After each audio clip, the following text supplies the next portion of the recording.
आपने क्लास के उस बच्चे के बारे में सुना है क्या जो बहुत ज्यादा उत्साहित होता है और वो मॉनिटर वाली अपनी मॉनिटरगिरी दिखाने लगता है, लेकिन होता उससे कुछ नहीं है।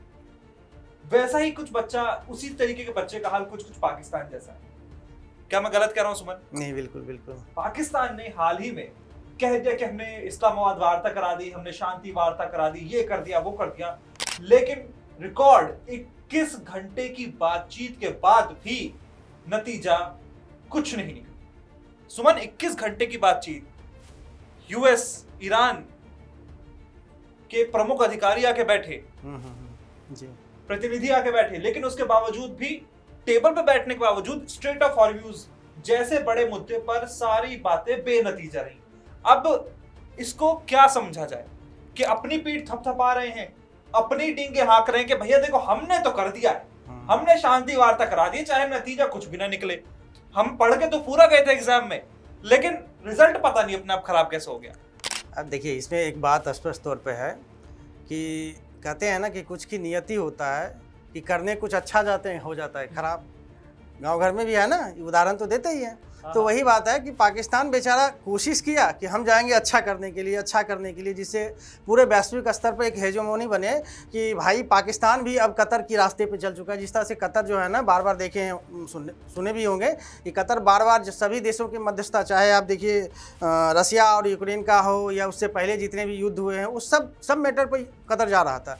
लेकिन हुआ क्या कि इस पूरे लड़ाई में कतर खुद पिस गया। अब बेचारा कतर पिसा है तो अब जो है वो तो जा नहीं सकता था। लेकिन अमेरिका ऐसा नहीं, अमेरिका पहले कतर के पास भी गया था। तो कतर बोला कि भाई साहब, आप हमको, ईरान हमको धो रहा है, तो हमको जब धो रहा है तो हम जाएंगे कैसे उसमें? वो तो हो जाएगा कि पक्षपात वाली बात। तो आप ऐसा करो कि किसी और को चुन लो। तो ऐसा नहीं है, भारत के पास भी आया था। भारत बोला, प्रणाम किया कि भाई आप लोग समझो, आप लोग निपटो, हमारा उद्देश्य एक ही है कि आराम से शांति से बैठ करके बात कर लो। तो पाकिस्तान कहते हैं ना कि जब जिसको कुछ पूछने वाला नहीं होता तो कहते भाई हमको पूछ लो, हमको पूछ लो, हमको पूछ लो। तो वही हाल हो गया पाकिस्तान का। वो बेचारा, वो कहते हैं ना कि कोई पंच मान नहीं रहा है तो भाई हम पंच खुद बनेंगे। तो वही है कि पाकिस्तान आगे बढ़ गया कि भाई कभी कतर को फ़ोन कर रहा है, कभी टर्की को फ़ोन कर रहा है, कभी यूएई को फ़ोन कर रहा है, बता रहा है कि भाई साहब हमें भी पूछ लो, कोई हमको पूछ ही नहीं रहा है। हालत इतनी बुरी है, खुद की माली हालत इतनी ज्यादा खराब है कि भैया कोई लोन देने को तैयार नहीं पाकिस्तान को, लेकिन नहीं, हमें नेता बनना है, हम आगे बढ़ जाना तो वही बात है ना। जब देखिए, जब जेडी वेंस पहुंचे, ईरान के जो प्रतिनिधि थे वो पहुंचने के बाद दोनों वहीं से बोल दिए थे कि भाई हम नहीं आ रहे हैं। हमने, पाकिस्तान बोला गुरुदेव ऐसा कीजिए, वो हुक्म दे रहे हैं, अमेरिका वाले हुक्म दे रहे हैं कि मैं आ रहा हूँ, हम प्रणाम करते हैं आपको कि कम से कम आप आ तो जाओ। बात करना मत करना, कुछ भी करना हो ना हो, ये अलग मैटर है, कम से कम आ जाओ, मैं इतना जो है सो रिक्वेस्ट कर रहा हूँ। अच्छा सुमन, स्ट्रेट ऑफ हॉर्म्यूज जैसे मुद्दे पर बातचीत नहीं हुई 21 घंटे में। आखिरकार मैं जानने की कोशिश कर रहा हूँ, ईरान अभी भी अपनी उन्हीं मांगों को लेकर अड़ा हुआ है जो पहले से अड़ा हुआ था। देखिए, जाहिर सी बात, अमेरिका ने अपने बयान कई बार बदल दिए, सीज फायर हुआ, फिर सीज फायर नहीं हुआ, उसके बाद लेबनान पर हमला हुआ, उसके बाद पाकिस्तान की भूमिका निकल के सामने आती है, तमाम चीजें होती हैं, लेकिन ईरान अपनी मांगों पर अडिग है। देखिए, ईरान का जो सोच है ना, वो बिल्कुल क्लियर है कि भाई साहब आपने हमको धोया है, ठीक है, तो उसका बदला हम लेंगे। लेकिन उसके पास रास्ता नहीं है, अब करे तो क्या करे? वो रास्ता वही है, सिंगल वही उसके पास अब बचा है कि भाई साहब अब अगर इसको छोड़ दिया, एक होता है ना बैरियर लगा हुआ है रास्ते में, देखते हैं रेलवे क्रॉसिंग के पास, ये टूट गया तो सब जनता अनियंत्रित होकर घुसेगी और रेल आएगी ठोकते हुए चली जाएगी। तो वही है, जैसे ही ये खुला उसके बाद तो ईरान पर अमेरिका इतना बमबारी मारेगा या इजराइल इतना बमबारी मारेगा कि ईरान को सोचने तक, उठने तक का जो है सो समय नहीं मिलेगा।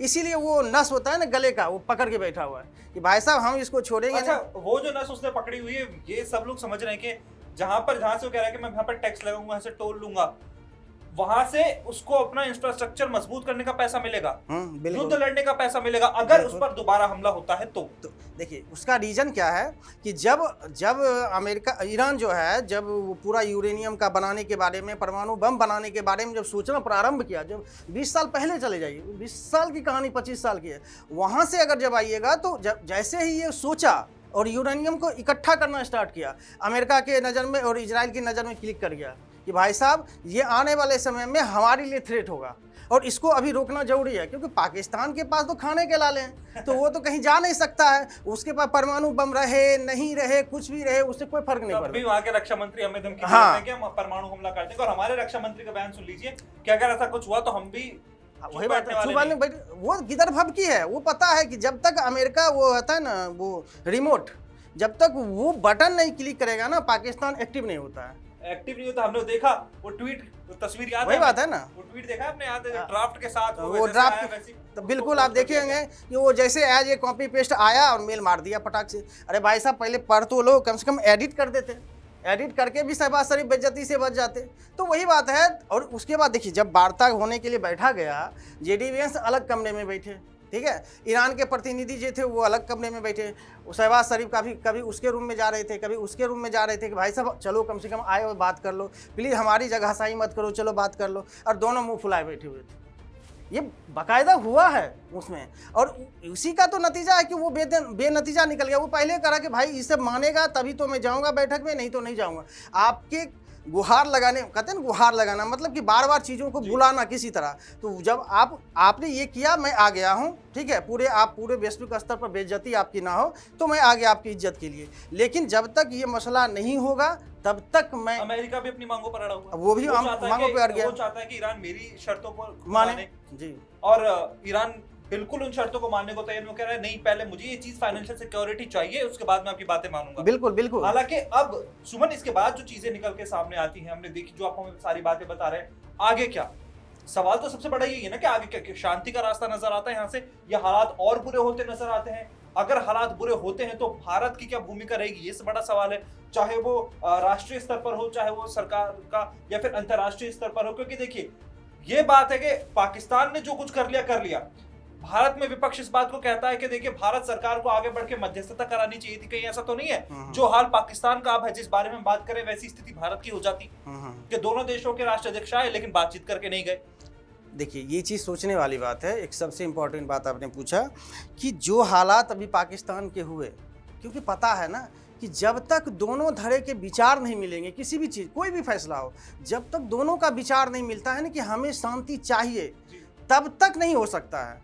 और ये सिचुएशन अगर भारत में होता तो होता, बाकायदा कल के डेट में बताया गया था ना कि कल जैसे ही सब पहुँचे शांति वार्ता के लिए, यहाँ पर विपक्ष एक्टिव हो गया कि भाई साहब ये जो आज जो पूरे वैश्विक स्तर पर पाकिस्तान कहता फिर रहा है कि हमारी इज्जत बढ़ गई, हमारे यहाँ सभी जो है सो प्रतिनिधि आए हैं, तो इससे पाकिस्तान का एक क्रेज बना और भारत के पास, जबकि ये मौका भारत के पास था। लेकिन सच्चाई ये नहीं, भारत कभी भी शुरू से ही बोल रहा है कि भाई साहब हम इस युद्ध में कहीं हैं ही नहीं, हमको इससे कोई मतलब ही नहीं है युद्ध से। तो वो चीज़ है, आगे आने वाले समय देखिए अब क्या करेगा देखिए वार्ता असफल होने के और भी रीजन थे।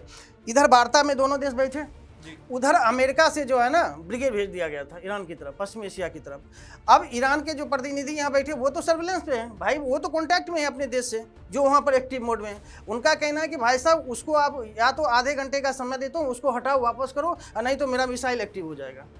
तो आप किस आधार पर बातचीत करने के लिए तैयार होते हो? कोई है ही नहीं। और अमेरिका अगर, पाकिस्तान अगर आया, बुलाया, लाया मध्यस्थता करने के लिए, तो उसको बाकायदा दोनों को ये समझाना चाहिए था कि भाई साहब इस बीच में कोई भी वैश्विक स्तर पर ऐसी एक्टिविटीज नहीं होनी चाहिए जो पूरे शांति वार्ता को आराम से होने ना दे, मतलब असफल ना हो जाए। लेकिन ऐसा नहीं किया उसने। हालांकि सुमन वही सवाल, आगे क्या?